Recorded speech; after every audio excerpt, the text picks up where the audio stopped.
Բարի երեկո, դուք դիտում եք Հորիզոնը։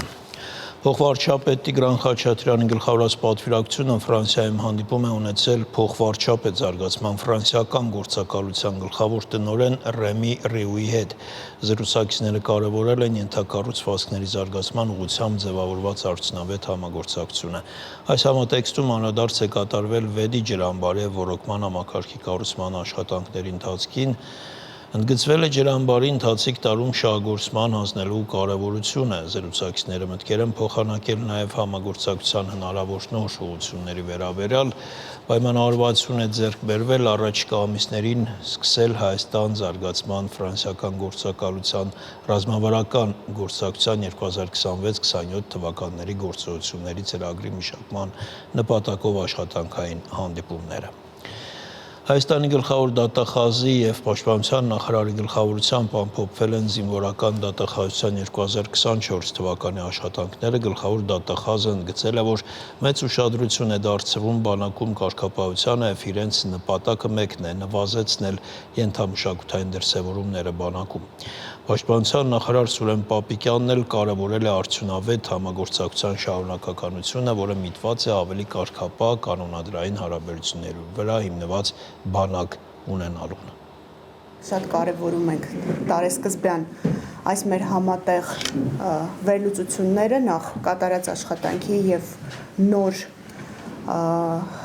նախաձեռնությունների ու մարտահրավերների ուղղությունների ուրվագծումը։ Մենք այս տարի, պարոն նախարար, կենտրոնացել ենք առաջնահերթ բոլոր հանցագործությունների շատ հասցեական և արագ բացահայտմանը, նախաքննության իրականացմանը և դատարան ուղարկելուն։ Պարոն նախարար, մենք շատ մեծ ուշադրություն ենք դարձրել բանակում կարգապահությանը, նաև ես շնորհակալ եմ, որ ձեր հրավերով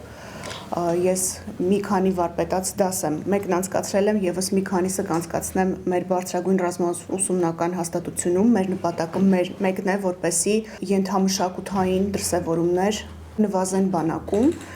և սպայական առաջնորդությունը լինի, հրամանատարական առաջնորդությունը լինի մեր և ձեր համատեղ աշխատանքի արդյունքը բանակում, մեր բարեփոխվող բանակում։ Մենք շարունակելու ենք աշխատանքն այս ուղղությամբ, նաև մենք շարունակել ենք ու շարունակելու ենք աշխատանքը ապօրինի օտարված գույքի բացահայտման և վերադարձման ոլորտում։ Դուք գիտեք, որ մենք արդեն մոտ 8 զորամասի վերաբերյալ ունենք ուսումնասիրություն, ունենք վերադարձված զորամասեր, ունենք զորամասեր, որոնք պետական շահերի պաշտպանության ոլորտում են քննության առարկա և յուրաքանչյուր միավոր, որ հասցեական չի ծառայել բանակի նպատակներին, պետք է վերադարձվի պետական բյուջե և նորից մտնի բանակաշինության գործի մեջ։ Սրանք մեր առաջնահերթություններն են, պարոն նախարար, դրանք շարունակելու են մնալ, կարգապահությունը առաջնահերթ և մենք մի փոքր ձևափոխում ենք արել մեր կառուցվածքի մեջ, որպեսզի զինվորական դատախազությունները ավելի հասանելի լինեն բանակային կորպուսներին։ Մենք Տավուշի առանձին ստորաբաժանում ենք այս տարի արդեն ձևավորել և տեղակայել և 2 կայազոր ենք առանձնացրել Սյունիքի մարզում հաշվի առնելով մարզի առանձնահատկությունները, որպեսզի մաքսիմալ հասանելի լինեն և դատարանները, և բանակային կորպուսները, և նաև զինվորական դատախազները կարողանան զորամասեր այցելել և ավելի մոտ լինել հրամանատարական կազմին։ Գործընկեր կառույցների այս համագործակցությունը էական դերակատարում է ունենում շարքերում համագործակցությունը ավելի ինտենսիվացնելու համար, որովհետև մենք սրանով նաև ցույց ենք տնում, որ գործընկերային համագործակցությունը ամենաառաջնայինն է և բանակում կարգապահությունը նոր մակարդակի բերելու և բարձրացնելու համար մենք պատրաստ ենք ավելի ինտենսիվացնել մեր համագործակցությունը եւ իհարկե ողջունում եմ, որ դուք քայլեր եք ձեռնարկում նաև զինվորական դատախազության տարբեր օղակների ավելի մոտ դարձնելը մեր զինվորական օղակներին։ Իհարկե զինված ուժերում շարունակում են լինել խնդիրներ, ցավալի դեպքեր, այդ թվում նաև մահվան դեպքեր եւ ինչպես նշվեց, այո, դրանց բացահայտումները շատ կարեւոր են ու էական է, որ վերջին տարիներին մենք չունենք չբացահայտված դեպքեր։ Բայց միևնույն ժամանակ շատ կարևոր է, որ մենք մեր աշխատանքով կարողանանք կանխել այդ դեպքերը եւ ես պիտի նշեմ, որ վերջին մի քանի ամիսների ընթացքում ռազմական ոստիկանության ակտիվ ներգործության պայմաններում բազմաթիվ դեպքեր են բացահայտվել եւ կանխվել, որը կարող է բերել ցավալի հետևանքների, բայց հետեւական աշխատանքը պիտի չդանդաղի Եվ նաև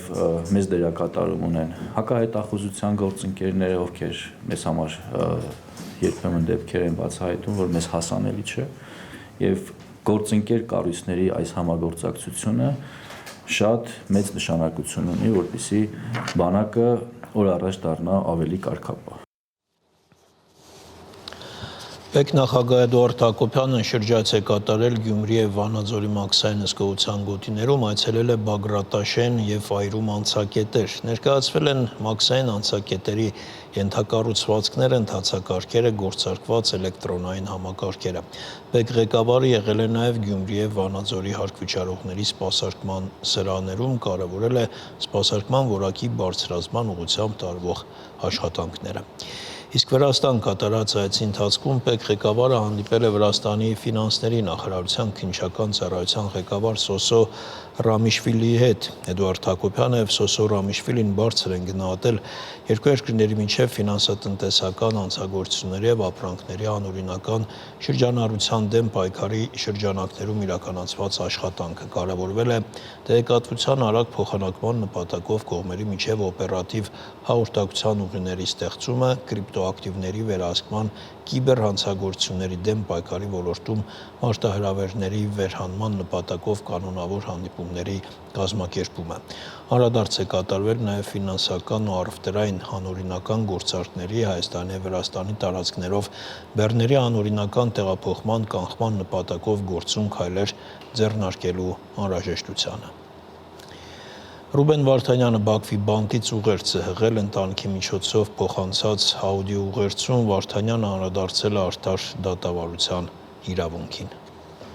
Ռուբեն Վարդանյանը Բաքվի բանտից ուղերձ է հղել անդրադառնալով արդար դատավարության իրավունքին։ Վարդանյանը նշել է, որ այն պետք է անցկացվի բաց եւ միջազգային վերահսկողությամբ։ Նա ասել է, որ հացադուլը պայմանավորված չէ իր վիճակով կամ մեկուսարանում իր պայմաններով, ինչպես անցած անգամ, երբ 20 օր շարունակ հացադուլի մեջ էր։ Хочу еще раз подчеркнуть, что Ուզում եմ եւս մեկ անգամ ընդգծել, որ իմ այս որոշումը ոչ մի կերպ պայմանավորված չէ ինձնով, իմ վիճակով կամ մեկուսարանում իմ պայմաններով, ինչպես անցած անգամ, երբ 20 օր շարունակ մինչև ապրիլի 24-ը գիշերը 12-ը հացադուլի մեջ էի։ Սա բողոք է ընդդեմ գործընթացի, ընդդեմ նրա, թե ինչպես է իրականացվում այս դատական պրոցեսը։ Ես գիտակցել եմ ինչ եմ գնում, պատրաստ եմ եղել եւ պատրաստ եմ ավելի վատ պայմանների։ Ես գոչ եմ, ինձ պետք չէ խղճալ, քանի որ սա գիտակցված որոշում է։ Իմ պահանջները նույնն են, եթե դատում եք, դատեք պրոֆեսիոնալ կերպով, բաց ու հրապարակային, Ադրբեջանի բոլոր օրենքների ու ընթացակարգերի համաձայն, մյուսների հետ միասին, միջազգային լրատվամիջոցների դիտորդների ներկայությամբ, եթե այդքան վստահ եք ձեր արդարացիության մեջ, իմ գործը արհեստականորեն մի առանձնացրեք։ Ինչու է իմ գործը առանձնացվում, երբ իմ բոլոր մեղադրանքները կառուցված են նրա վրա, որ ինչպես դուք եք կարծում, ես կազմակերպված հանցավոր խմբի անդամ եմ, որին անդամագրվել եմ 1987 թվականից։ Վարդանյանը նաև կոչ է արել Բաքվին չխախտել սեփական օրենքներն ու ընթացակարգերը։ фальсифицируйте документы. Մի կեղծեք փաստաթղթերը, մի նենգափոխեք արձանագրությունները, չէ որ դուք ամեն ինչ ունեք, իմ բոլոր գadgetները, իմ բոլոր փաստաթղթերը, դատը մի դարձրեք ձևական դատավարություն, իմիտացիա, շոու։ Եթե դատում եք, դատեք ճիշտ։ Դատում են ոչ թե ինձ ու մյուս 15 հոգուն, այլ բոլոր հայերին։ Ու եթե դուք դա չեք հասկանում, ուրեմն դա մեծ ողբերգություն է, քանի որ սա ողջ պատմության հակամարտության վերջը չէ, այլ ընդամենը հերթական փուլը՝ ի ափսոսանք բոլոր կողմերի։ Իր խոսքում Վարդանյանը նաև նշել է, որ լավատես է ու հավատում է, որ կհաղթահարենք բոլոր մարտահրավերները։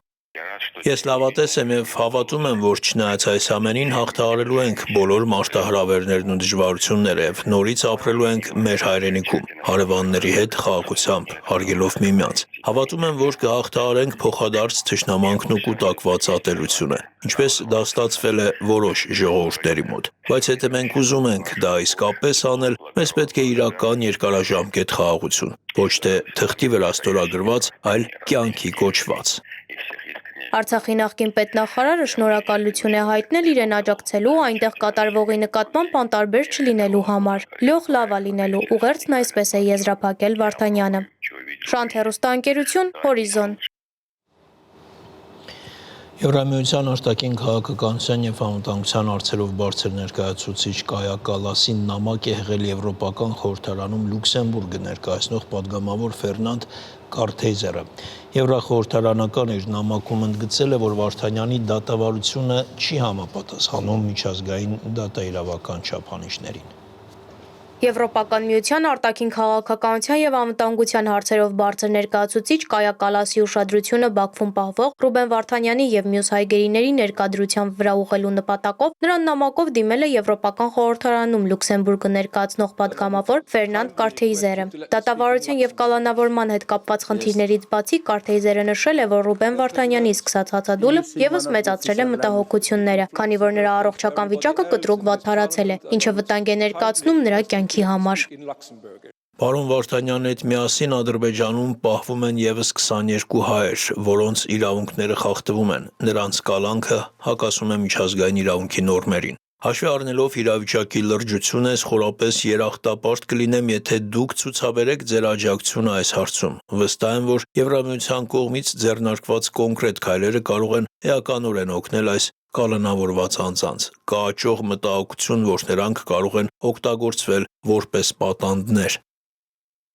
Նամակում падգամավորը կոչ է արել դիտարկել հայգերիների անհապաղ ազատ արձակման հարցով դիմելու հնարավորությունը, իսկ դրանից հետո աջակցել նրանց ապահով վերադարձին Հայաստան։ Եվրախորհրդարանականն իր նամակը եզրափակել է նշելով, որ այս ամենը անշուշտ պայմանավորված է Հայաստանի եւ Ադրբեջանի միջև առկա բարդ հարաբերություններով։ Նախորապես հույս է հայտնել, որ Եվրոպական միությունը կշարունակի նպաստել այդ հարաբերությունների բարելավմանը եւ կօգնի պաշտպանել Հայաստանի իրավունքներն ու անվտանգությունն այս պայմաններում։ Ու անվտանգությունն այն պայմաններում, երբ ցանկացած պահի կարող է բռնությունների նոր բռնկում լինել։ Հայաստանի մարդու իրավունքների պաշտպան Անահիտ Մանասյանն անդրադառնալով Ադրբեջանում ազատությունից ապօրինի զրկված հայերի նկատմամբ իրականացվող գործընթացին նշել է, որ կարևորում է միջազգային հանրության ուշադրությունն այս կարևոր հարցին։ Քանի որ մենք ունենք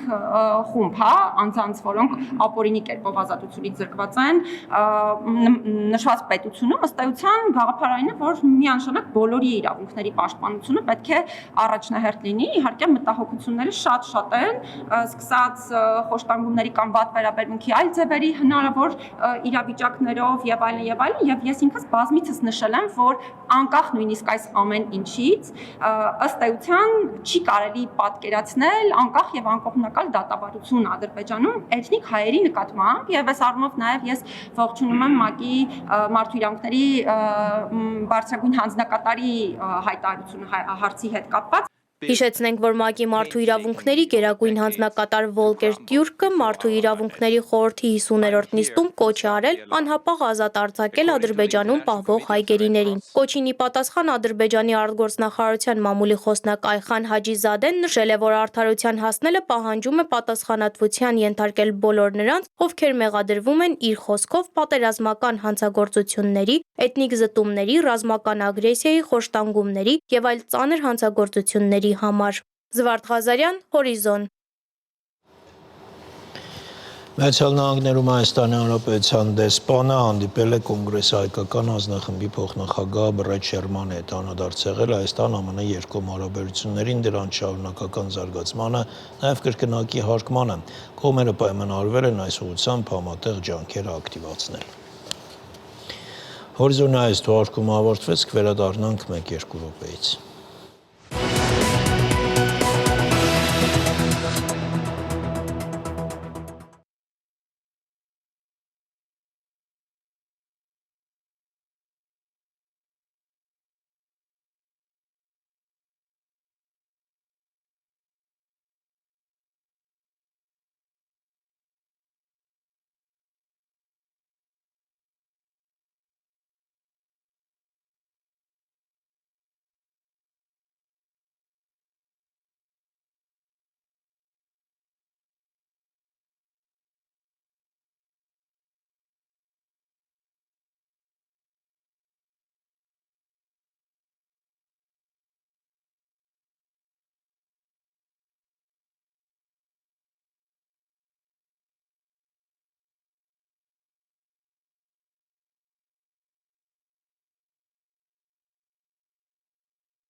Շարունակենք լրատվությունը։ Ռուսաստանի փոխարտգործնախարար Ալեքսանդր Պանկինը հայտարարել է, որ Հայաստանը կարող է ՀԱՊԿ անդամավճարների գծով պարտքեր ունենալ եւ 2 տարի չվճարել։ Սա արտառոց բան չէ։ ՀԱՊԿ ցանկացած անդամ կարող է պարտքեր կուտակել։ Եղել են դեպքեր, երբ մյուս երկրները նույնպես պարտքեր են ունեցել, նշել է Պանկինը, միաժամանակ ավելացնելով, որ եթե Հայաստանը մինչև 2025 թվականի վերջը չկատարի ՀԱՊԿ բյուջե վճարումները, ապա կազմակերպության անդամ երկրները կարող են տարբեր սցենարներ դիտարկել, բայց հավանաբար ոչ մեկին դուրս չեն մղի, նշել է Պանկինը։ Միջազգային լուրերը տեսաշարով։ Այսօր առավոտյան ռուսական զորքերը հրթիռներով եւ ԱԹՍ-ներով զանգվածային հարձակում են գործել Ուկրաինայի էներգետիկ եւ գազային ենթակառուցվածքների վրա։ Այս մասին հայտնել է Ուկրաինայի էներգետիկայի նախարարության ղեկավար Գերման Գալուշչենկոն։ Ձեռնարկվում են բոլոր անհրաժեշտ միջոցները էներգիայի եւ գազի մատակարարումը կայունացնելու համար, գրել է Գալուշչենկոն Facebook-ում։ Ըստ Ուկրաինայի ռազմաօդային ուժերի հրամանատարության Ռուսաստանի Դաշնությունը կիրառել է կալիբր հրթիռներ Tu-95 ռմբակոծիչներ։ Խարկովի Կիևսկի շրջանի ենթակառուցվածքային օբյեկտներից մեկում հարձակման հետևանքով տուժել է առնվազն 5 մարդ, իր հերթին հայտնել է Խարկովի քաղաքապետ Իգոր Տերեխովը։ Հարվածը հասցվել է քաղաքացիական ենթակառուցվածքի օբյեկտին։ Շենքի փլատակներից դուրս է բերվել մի կին, նա ողջ է եւ այժմ բժիշկների կողմից հետազոտվում է։ Որոնողափրկարարական աշխատանքները շարունակվում են։ Դեպքի վայրում հրդեհ է, վնասվել է նաեւ հարակից բնակելի շենքը։ Բոլոր բնակիչները տարհանվում են, գրել է նա Տելեգրամում։ Եվրամիության առաջնորդները Բրյուսելում կայացած գագաթնաժողովում համաձայնության են եկել Եվրոպան ռազմականացնելու 800 միլիարդ եվրոյի ծրագրի շուրջ։ Ծրագիրն առաջարկվել է Եվրոպական հանձնաժողովի կողմից, հայտնել է France Press գործակալությունը։ Եվրամիության առաջնորդները հավանություն են տվել պաշտպանությունը ուժեղացնելու Եվրահանձնաժողովի ծրագրին, ասվում է հայտարարության մեջ։ Եվրահանձնաժողովի Եվրոպայի վերազինման ծրագիրը նախատեսում է ներդրումներ Ուկրաինայի ռազմաարդյունաբերական համալիրում, ավելի վաղ հայտարարել էր Եվրահանձնաժողովի նախագահ Ուրսուլա ֆոն դեր Լայնը։ Նա առաջարկել էր 4 տարվա ընթացքում եվրոպական պետությունների բյուջեներից հավաքել 800 միլիարդ եվրո Եվրոպան վերազինելու ծրագրի ֆինանսավորման համար։ Ֆրանսիայի նախագահ Էմանուել Մակրոնը հայտարարել է, որ պատրաստ է Ռուսաստանի Դաշնության նախագահ Վլադիմիր Պուտինի հետ երկխոսության։ Ես պատրաստ եմ խոսել նախագահ Պուտինի հետ, երբ ես, Զելինսկին եւ մեր եվրոպացի գործընկերները համարենք, որ դրա համար հարմար պահ է եկել, ասել է Մակրոնը։ Վերջին անգամ Ֆրանսիայի եւ Ռուսաստանի նախագահները հեռախոսով զրուցել են 2022 թվականի սեպտեմբերին։ Մակրոնը չի բացառել, որ եվրոպական երկրների իշխանությունները կարող են վերսկսել երկխոսությունը Ռուսաստանի Դաշնության նախագահի հետ։ Ռուսաստանի արտգործնախարար Սերգեյ Լավրովն էլ իր հերթին ասել է, որ ոչ ոք չի արգելում Ֆրանսիայի նախագահին զանգահարել Պուտինին եւ Մոսկվան բաց է շփումների համար։ Հաջորդ շաբաթ նախատեսվում է ամերիկյան եւ ուկրաինական պատվիրակությունների հանդիպումը Սաուդյան Արաբիայում։ Դեռևս կան հակասություններ հանդիպման ամսաթվի եւ վայրի հետ կապված։ Տարբեր աղբյուրներ նշում են տարբեր քաղաքներ եւ ամսաթվեր՝ Ռիադում կամ Ջիդայում մարտի 11-ին եւ 12-ին։ Ուկրաինայի նախագահը սոցցանցերում գրել է, որ երկուշաբթի կայցելի Սաուդյան Արաբիա, որտեղ կհանդիպի գահաժառանգ արքայազն Մոհամմեդ բեն Սալմանի հետ։ Այնուհետև իր թիմը կմնա Սաուդյան Արաբիայում ամերիկացի գործընկերների հետ աշխատելու համար, հավելել է Վլադիմիր Զելենսկին։ Ուկրաինական պատվիրակությունը կգլխավորի նախագահական գրասենյակի ղեկավար Անդրեյ Երմակը, ինչպես նաև կարող է լինել պաշտպանության նախարար Ռուստեմ Ումերովը, հայտնել է France Press գործակալության աղբյուրը։ Starship տիեզերանավի նախատիպի 8-րդ փորձնական արձակումը, որը նախատեսված էր դեպի երկրի ցածր ուղեցիր թռիչքների եւ դեպի լուսին անձնակազմով թռիչքների համար, ավարտվել է անհաջողությամբ։ Այն պայթել է մեկնարկից անմիջապես հետո։ Դատելով հեռարձակված տեսանյութից, տիեզերանավը պայթել է մոտ 150 կմ բարձրության վրա մեկնարկից մոտավորապես 10 րոպե անց։ Մեկնարկային հրթիռից բաժանվելուց կարճ ժամանակ անց նավը սկսել է քաոսային պտտվել, որից հետո հաղորդակցությունն ընդհատվել է։ Միաժամանակ Super Heavy հրթիռային սարքը բարեհաջող վայրեջք է կատարել ԱՄՆ Տեխաս նահանգի Starbase արձակման վայրում։ SpaceX-ը հայտարարել է, որ կվերլուծի վերջին արձակումը, որպեսզի հասկանա վթարի պատճառը։ Ընկերությունը նաև հայտնել է, որ պայթյունը տեղի ունեցել մի քանի շարժիչների կորստից հետո։ SpaceX-ի հիմնադիր Իլոն Մասկը դեռ չի մեկնաբանել փորձարկումը։ Ֆլորիդայի 4 օդանավակայաններ ժամանակավորապես դադարեցրել են աշխատանքը Starship տիեզերանավի բեկորների ընկնելու սպառնալիքի պատճառով։ Ալա Ղալաչյան, Հորիզոն։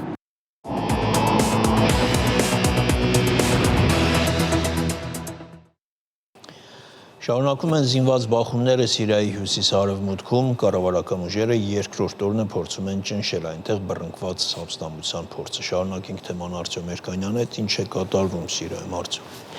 Ապստամբությունը նախաձեռնել են Ասադի կողմնակիցները, Ալևի համայնքը ներկայացնող զինվորականներ են, հիշեցնեմ, զինված ուժերի էլիտան Սիրիայում Ասադի օրոք միշտ ալևիներից է բաղկացած եղել եւ ամենաշատը հենց այս համայնքն է տուժել թուրքամետ ուժերի իշխանության գալու արդյունքում։ Եվ ահա ալևիների այդ զինված խմբերը սպանել էին 3 առաջին օրը 13 ոստիկանի եւ հատուկ ծառայության աշխատակցի, ինչից արդեն հետևեցին ավելի ակտիվ բախումները։ Եվ այդ ալիքը ճնշելու համար Դամասկոսից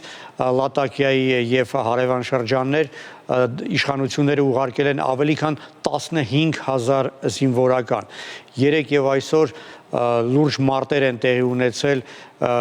երկրի հյուսիս-արևելյան հատվածի մի շարք քաղաքներում եւ արվարձաններում։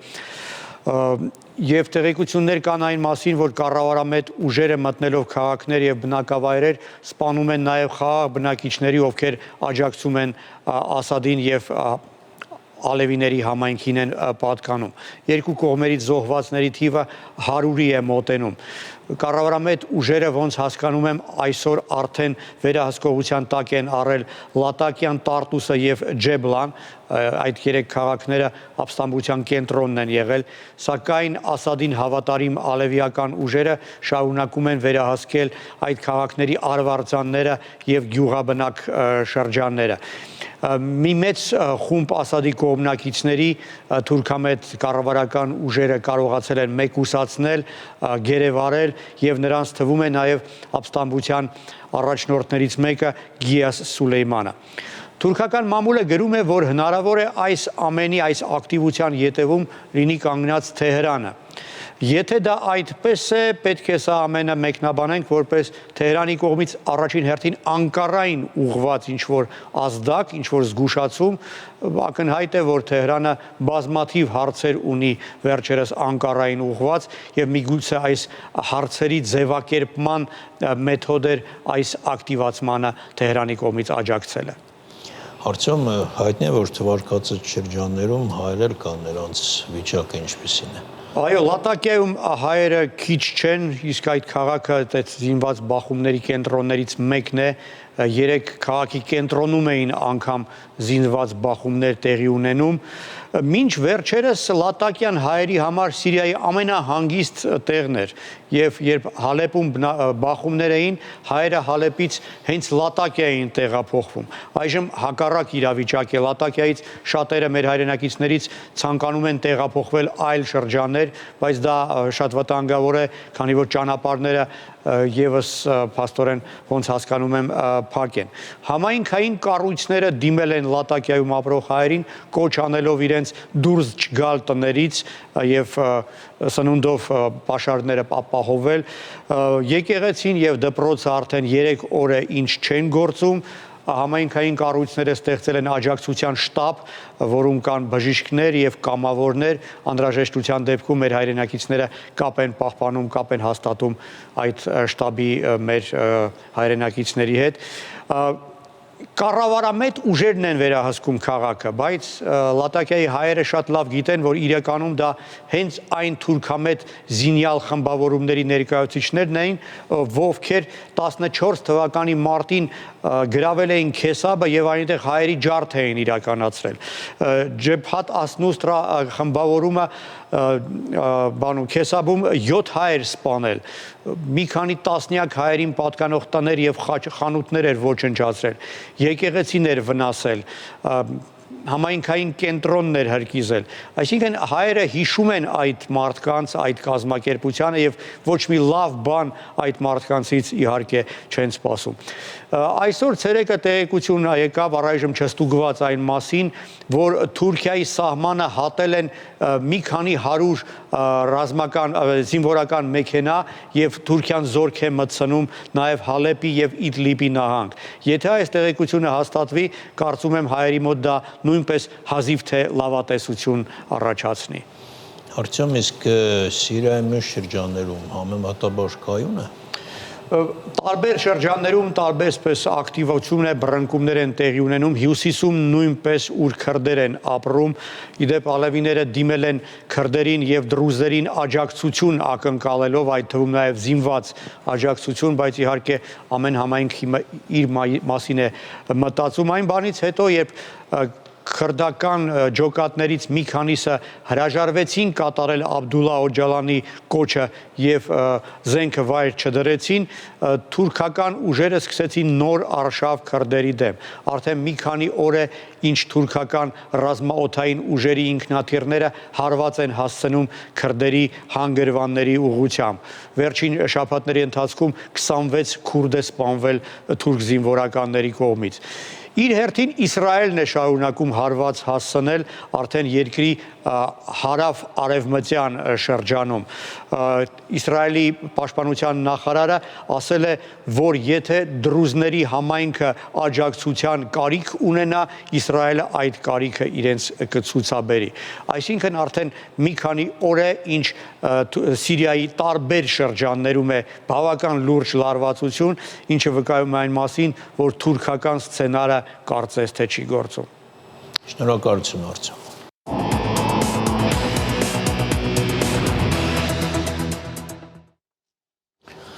Գազպրոմ Արմենիա ընկերությունը հերթական հայտարարությունն է տարածել, ներկայացնենք այն ձեր ուշադրությանը։